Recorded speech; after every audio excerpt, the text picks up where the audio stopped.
AICC పరిశీలకుల ముందే Karimnagar DCC రగడ పార్టీలో చర్చనీయాంశమైంది. అభిప్రాయ సేకరణలో వాగ్వాదంతో కార్యక్రమం రసాభాసగా ముగిసింది. దీంతో పరిశీలకులు అర్ధాంతరంగా వెనుతిరిగారు. డీసీసీ కార్యాలయం వద్ద ఆశావహుల ఆధిపత్య పోరు విభేదాలు బయటపెట్టింది. కొత్త పాత నాయకుల బల ప్రదర్శనలు శృతిమించాయి. నిన్న టీడీపీ ఆఫీసు కథన రంగాన్ని తలపించింది.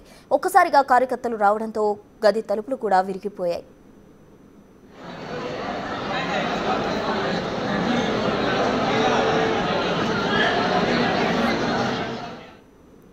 కరీంనగర్ డీసీసీలో రగడకు సంబంధించి పూర్తి డీటెయిల్స్ మా ప్రతినిధి శ్రీనివాస్ కరీంనగర్ నుండి అందిస్తారు. శ్రీనివాస్, చెప్పండి, ఎక్కువ మందిగా ఒక్కసారిగా గది తలుపులు కూడా బ్రేక్ అయ్యేంత పరిస్థితి చోటు చేసుకుందని చెప్పాలి. అక్కడ ప్రజెంట్ సిచ్యువేషన్ ఎలా ఉంది? ప్రసూన, నిన్న జరిగినటువంటి డీసీసీ నియామకం కోసము అభ్యర్థుల నుంచి వారి పేర్లను సూచించేటువంటి క్రమం లోపల ఇటు బలాబలాలకు పోవడంతో డీసీసీ ఆఫీస్ కార్యాలయం వద్ద అయితే కాంగ్రెస్ నాయకులు రచ్చరచ్చ చేసినటువంటి పరిస్థితి కనబడుతుంది. కాంగ్రెస్ నాయకులు తమ అనుచరులకు అనుకూలంగా వచ్చి అక్కడ రచ్చ చేయడంతో ఒక్కసారిగా అయితే కాంగ్రెస్ ఏదైతే పరువు బజార్న పడ్డటువంటి పరిస్థితి కనబడుతుంది. ముఖ్యంగా జిల్లా అధ్యక్షుడు నియామకం కోసము ఇటు ఏఐసీసీ పరిశీలకులుగా శ్రీనివాస్ మన్నే ఇక్కడికి రావడం కూడా జరిగింది. గత 4 రోజుల నుంచి కూడా కరీంనగర్ లోపల ఉన్నటువంటి అన్ని నియోజకవర్గాల లోపల తిరుగుతూ జిల్లా అధ్యక్షుడు తర్వాత మిగతా ఈ డీసీసీ పదవుల కోసము అభిప్రాయాలు సేకరిస్తున్నటువంటి పరిస్థితి. నిన్న డీసీసీ కార్యాలయం లోపల అభిప్రాయాలు సేకరించేటువంటి సమయం లోపల ముఖ్యంగా డీసీసీ ప్రెసిడెంట్ ఆశిస్తున్నటువంటి గత ఎన్నికల్లో ఎంపీగా పోటీ చేసినటువంటి వెలిశాల రాజేందర్ రావుతో పాటుగా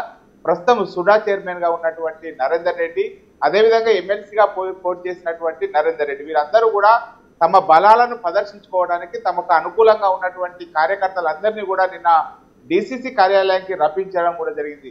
సాయంత్రం 4 గంటల సమయం లోపల శ్రీనివాస్ మన్నెతో పాటుగా ప్రస్తుతం జిల్లా అధ్యక్షుడిగా ఉన్నటువంటి కవంపల్లి సత్యనారాయణ అక్కడ చేరుకోగానే పెద్ద ఎత్తున కూడా కార్యకర్తలు ఉండడంతో అసలు ఏంది ఈ బలాలను ప్రదర్శించుడు ఏంది అని చెప్పి అక్కడనే కవంపల్లి సత్యనారాయణ సీరియస్ కూడా కావడం జరిగింది. అయితే లేటుగా వచ్చినటువంటి వెలిశాల రాజేందర్ రావును లోనికి రాకుండా బయటనే ఉంచి గేటుకు తాళం వేయడంతో ఈ గొడవ ఎక్కువ ముదిరిందని చెప్పుకోవచ్చు. గత ఎన్నికల లోపల పోటీ చేసినటువంటి వెలిశాల రాజేందర్ రావును లోనికి పంపించాలని చెప్పి అక్కడ ఉన్నటువంటి మాజీ కార్పొరేటర్లు, ఆయన అనుచరులు, తర్వాత కాంగ్రెస్ కార్యకర్తలు అందరూ కూడా గొడవ దిగడంతో ఇది వివాదం రాజుకున్నటువంటి పరిస్థితి కనబడుతుంది. ఇప్పుడు ప్రస్తుతం అయితే పెద్ద ఎత్తున కూడా రాజేందర్ రావు పేరు పరిశీలన ఉన్నటువంటి నేపథ్యం లోపల తన నాయకుడిని లోనికి పంపాలని చెప్పి వాళ్ళందరూ కూడా కోరడం కూడా జరిగింది. అయితే తమ నుంచి అభిప్రాయ సేకరణ చేయాలని చెప్పి ఇటు నాయకులు పట్టుపట్టడంతో తర్వాత వారందరికీ కూడా తెల్ల కాగితాలు ఇచ్చి మీకు ఎవరైతే కావాలనుకుంటున్నారో వాళ్ళందరినీ కూడా పేర్లు రాసి ఇవ్వాలని చెప్పి కోరడం కూడా జరిగింది. అయితే ఇప్పుడు వచ్చినటువంటి నాయకులకు ఎలా డీసీసీ ప్రెసిడెంట్ ఇస్తారు? 10 ఏళ్ల నుంచి పార్టీ కోసం కష్టపడినటువంటి వారికే పదవులు ఇవ్వాలని చెప్పి కొంతమంది కాంగ్రెస్ నాయకులు పట్టుపట్టడంతో అక్కడ గేటు వేసినటువంటి సమయం లోపలనే లోనికి రావడంతో చొచ్చుకు రావడానికి ప్రయత్నించడంతో ఒక్కసారిగా డీసీసీ కార్యాలయం యొక్క గేట్లు కూడా విరిగిపోయినటువంటి పరిస్థితి కనబడుతుంది. ఏదేమైనప్పటికీ ఇటు ఏఐసీసీ పరిశీలకులు రాష్ట్ర కాంగ్రెస్ పరిశీలకులకు ముందే బాహాబాయికి దిగినటువంటి పరిస్థితి కనబడుతుంది. మొత్తానికైతే డీసీసీ వ్యవహారం ఒక్కసారిగా కాంగ్రెస్ లోపల విభేదాలను బయటకు తీసినటువంటి పరిస్థితి, విభేదాలు ఇప్పుడు బజార్న పడ్డటువంటి పరిస్థితి కనబడుతుంది. చూడాలి, అంటే నిన్న ఈ విషయం పైన ఇప్పుడు ప్రస్తుతం డీసీసీ ప్రెసిడెంట్ గా ఉన్నటువంటి కవంపల్లి సత్యనారాయణ కూడా సీరియస్ గా కూడా కావడం కూడా జరిగింది. తాము అన్ని అభిప్రాయాలు అందరి యొక్క అభిప్రాయాలు సేకరించిన తర్వాతనే డీసీసీ ప్రెసిడెంట్ పరిగణలోకి తీసుకుంటామని చెప్పి చెప్పడం కూడా జరిగింది. ప్రస్తుతం రైట్, థ్యాంక్ యూ శ్రీనివాస్.